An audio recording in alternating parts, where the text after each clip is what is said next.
Assalamualaikum warahmatullahi wabarakatuh. Har'asi ogummaa harkaatiin viidiyoo ogummaa harkaatiin dhufee jira. Haala kamiin akkanatti tolchine miftaa manaatti hidhanna kan jedhu wal wajjii ilaallaa jechuudha. Amma kana bakka miftaatti hidhannu hambisee jira. Akkamitti haala kanaan tolchineeti miftaatti hidhanna kan jedhu wal wajjii ilaalla.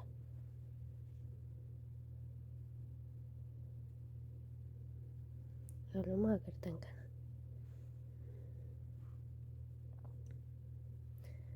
Yalla amma dalagaa eegalla.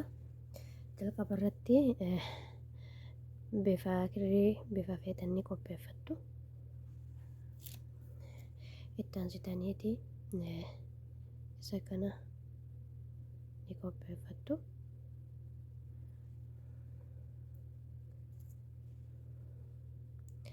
Erga qopheeffannee booda qabneeti akkana deebifnaa jechuudha. Akkanatti ni qabna.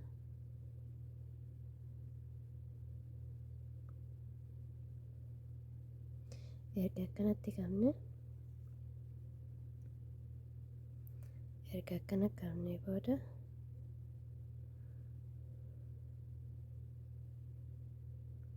qabneeti as baafna akkanatti.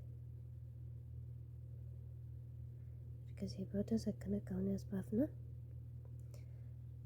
Takka lama sadii afur erga afur dhoofnee booda takka itti marra.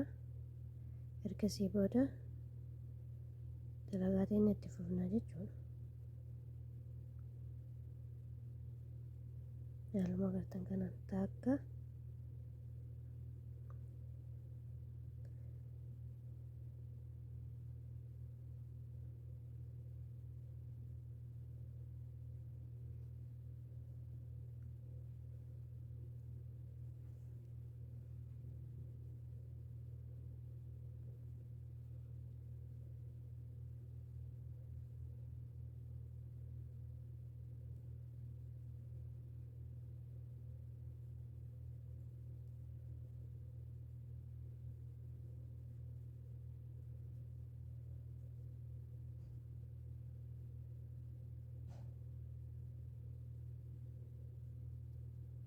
haala kanaan sagal dhoofneeti walitti deebina jechuudha. Sagal dalannee walitti deebina inshaallah.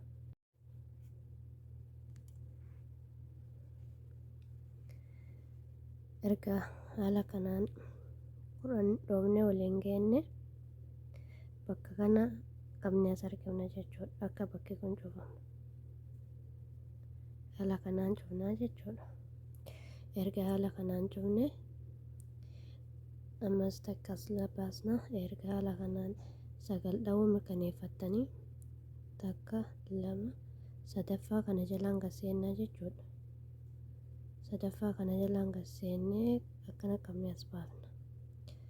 Ergasii booda takka lama erga lama dhoofnee booda asiin gaseenna.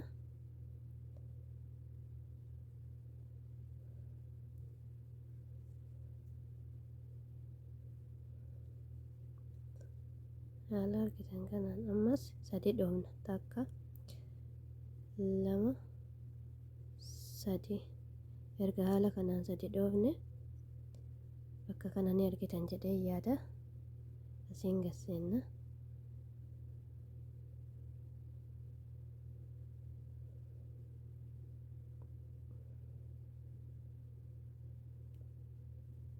Haala kanaan qabnee as baafnaa jechuudha. Amma takka lama erga lama dhoofne ka jalqabaatii miti ka lammaffaa kattee aanu bira isa biraan akkanatti gadi seennaa jechuudha.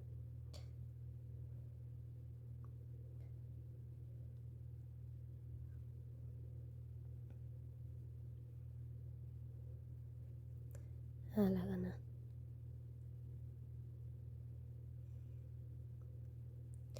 amma takka itti marra ka lammaffaa akkatti aanu biraan asiin gasseenna.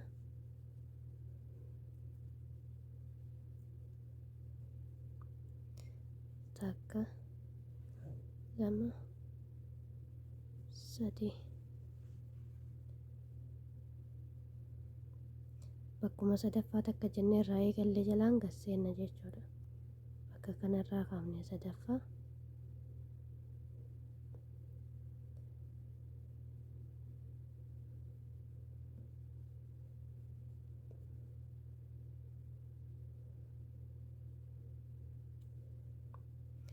erga haala kanaan eegallee amma lama dhoofna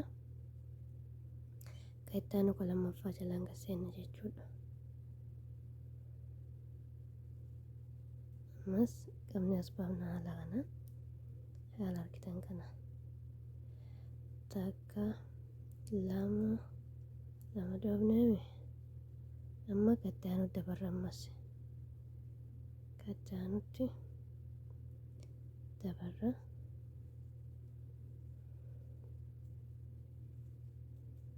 haala argitan kana takka lama sadii erga sadii dhoofne asiin gasseenna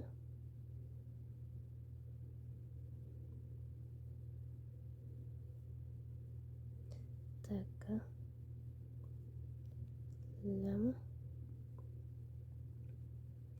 lama erga dhoofne asiin gasseenna jechuudha.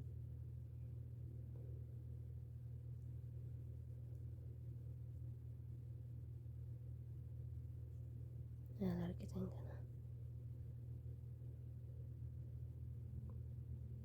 takka lama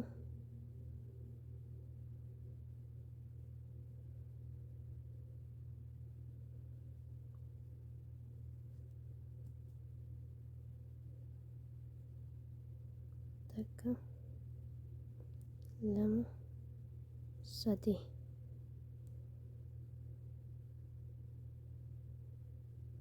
asiin gasseenna jechuudha.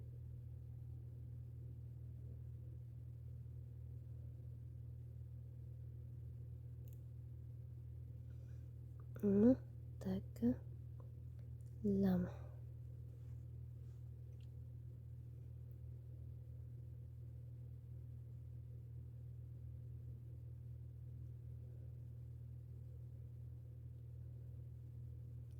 haala kanaani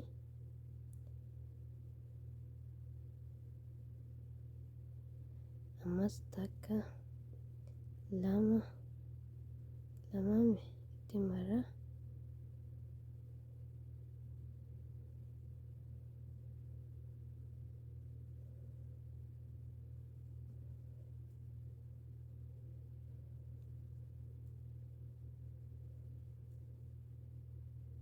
takka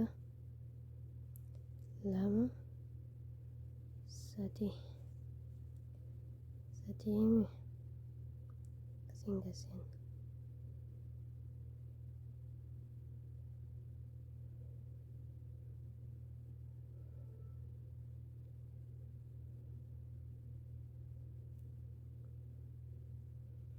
amma lama qofa dhoofna xumurra jechuudha.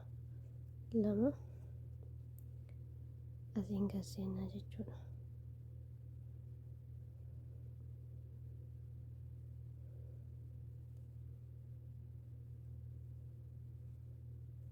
Haala argitan kanaan irraa raawwannee jirra jechuudha.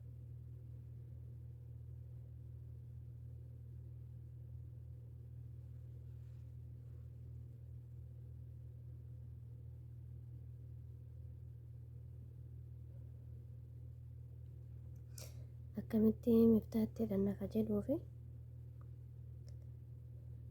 erga haala kanaan irraa xumurre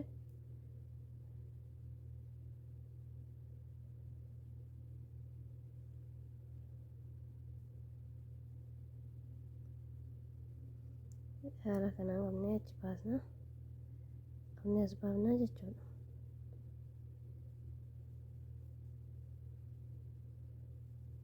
Takka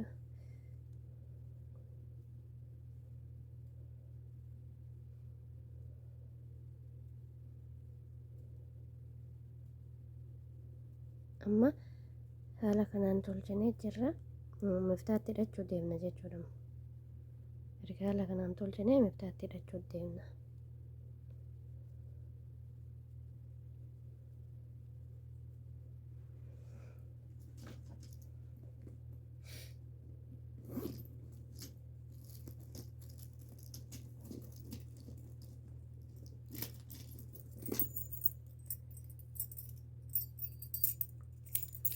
Erga haala kanaan finne miftaa teenya finneeti itti hidhannaa jechuudha. Miftaa finnee erga akkanatti hidhanne miftaa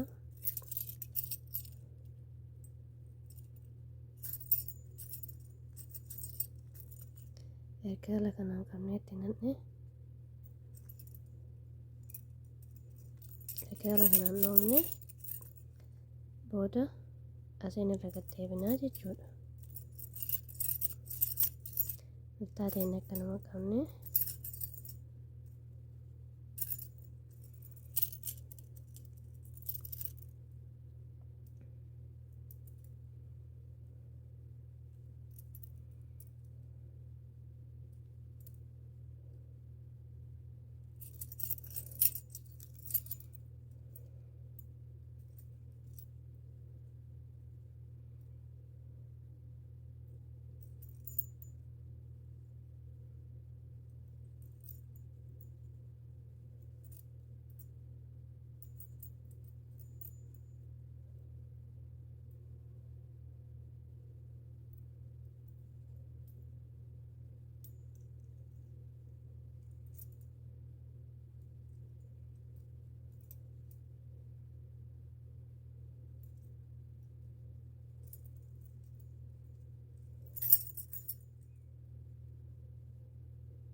haala kanaan miftaatti hidhannee jirra jechuudha.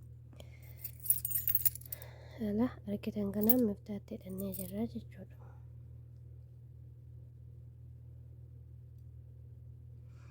Erga haala kanaan irraa xumurtanii makisii barbaaddanii bakka kanatti irraa murtanii akkana qofaatti ni guduunfitan jechuudha. Bakka kana halaas nu jalaa baddii miftaallee inni yaaddanii jechuudha. Haala kanaan miftaatti hidhannee jirra jechuudha. Haaluma agartan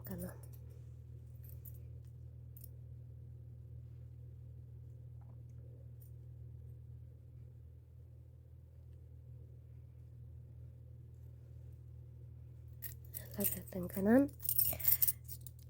haala kanaan miftaatti hidhannaa jechuudha. Makisii barbaaddanii asitti irraa murtanii nama makisiin na bira hin jiru waan ta'eef